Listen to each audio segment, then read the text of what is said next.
So are you ready to rumble? There was a lot of rumbling going on here on the Rhine River in Germany during World War II, but that's not what I'm talking about. I'm talking about the final arguments coming up in the Stormy Daniels hush money trial in New York City. I'm Royal Oakes, legal analyst, and I'm on vacation, not in New York, not in Los Angeles, but I'm keeping track of the trial, and the final arguments are coming up. The fireworks are going to start, and I wanted to share with you my thoughts about this crucial part of the trial. You know, a lot of lawyers poo-poo the final argument. They say, well, it's too late. Studies show that 70% of the time jurors make up their mind during the opening statements and they don't change their mind. I don't believe that. I think the people on the jury have been paying close attention and they're waiting to be persuaded.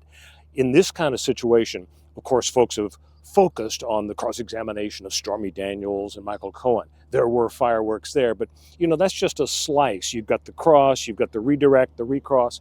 It all gets a little muddled. But where it comes together is the final argument. That's the chance for the lawyers to hit a grand slam home run in the bottom of the ninth to win the World Series. Okay, so what are the nuts and bolts of the final argument? In a way, it's kind of stacked in favor of the prosecution because they get to start the final argument, and then the defense gets to give their side, and then the prosecution gets the last word as well. Now you say, why is that? That doesn't sound fair. Well, the system is, as you know, the burden of proof is on the prosecution. They have to demonstrate to the jury beyond a reasonable doubt that Donald Trump should spend the rest of his life in prison. And so they get to go first, and after the defense gives their side of the story, they get to go last as well. Now, there are some rules, though, and the prosecution can be burned by one of these rules. You can't sandbag the defense. Now, what do I mean by that? When the prosecution gives their opening part of the final argument, they have to give every single contention that they think justifies sending Donald Trump to prison, so that when the defense stands up, they get to respond and say, okay, ladies and gentlemen, you heard what they said. It was a crock, and here's why.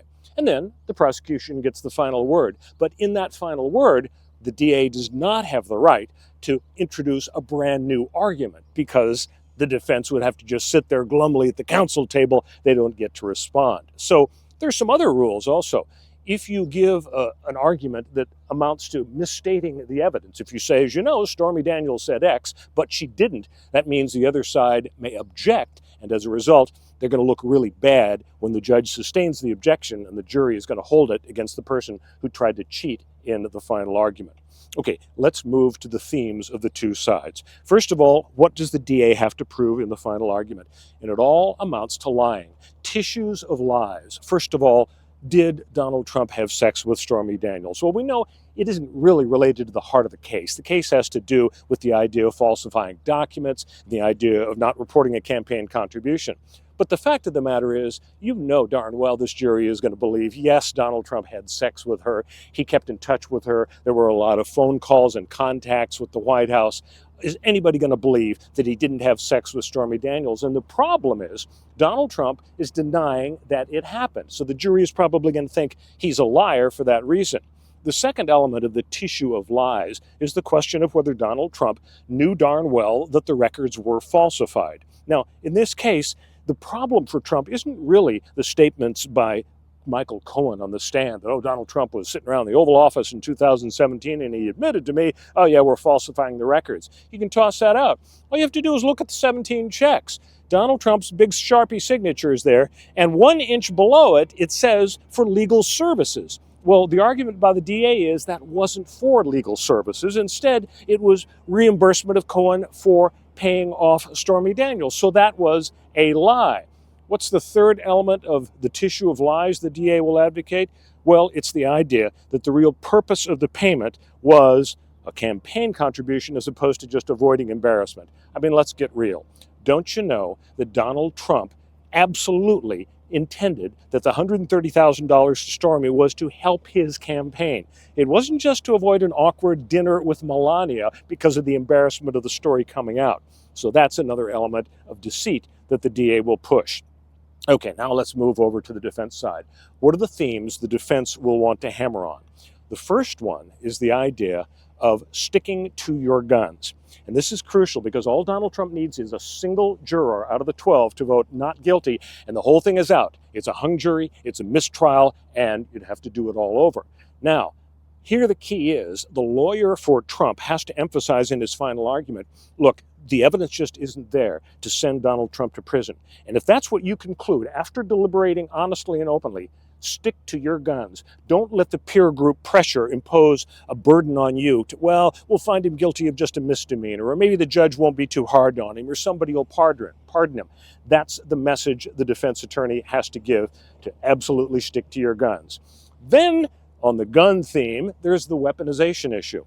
Most Americans agree that the idea of going after Donald Trump for 4 criminal cases, 4 indictments in 2023, boom, boom, boom, boom, leading to 4 trials maybe in 2024, really wasn't fair. You've got Democrat DAs, you've got Democrat judges, you've got the Biden administration meeting with Fani Willis in the White House. And so this is a theme that people are very receptive to. They recognize that it just doesn't seem fair to go after Donald Trump for these reasons. And that's something that the defense is really going to have to push. And the final theme for the defense, of course, is the credibility question. When you have people like Michael Cohen, who absolutely make no bones about the fact that he wants to see the bad orange man in prison, you have to take his testimony with a grain of salt. He's lied so many times and been found guilty of so many things that most people are going to be inclined to have a real problem accepting his testimony. So that's what the defense has to push. Final point I want to make is a wild card issue. All right, let's assume that there's a hung jury. One person holds out, yippee for Donald Trump, no conviction. You know what happens next? Prosecution goes to the judge and says, well, that was fun. Not really. Not very satisfying, Your Honor. We want a second trial. That's what you get after a hung jury. Now, sometimes the judge will say, oh, nice try, no second trial. The evidence just isn't there. Oh, they voted 11-1, not guilty. That ain't going to happen here. Here, the judge is going to say, absolutely, you get a second trial. And now comes the wild card issue. When do you schedule a second trial? Well, usually, after a hung jury, the judge says, "Whoo, boy, well, we're all pretty busy. We've spent so much time in this case. How about 6, 8, 9 months from now?" No, that's not what Judge Juan Merchant is going to do. Judge Merchant is going to say, how about mid-July? The hung jury happened in early June. Why not come back in 6 weeks? And Donald Trump's lawyers' heads are going to explode because they're going to say, Judge, that's when the Republican convention is, in mid-July. You know what the judge is going to say?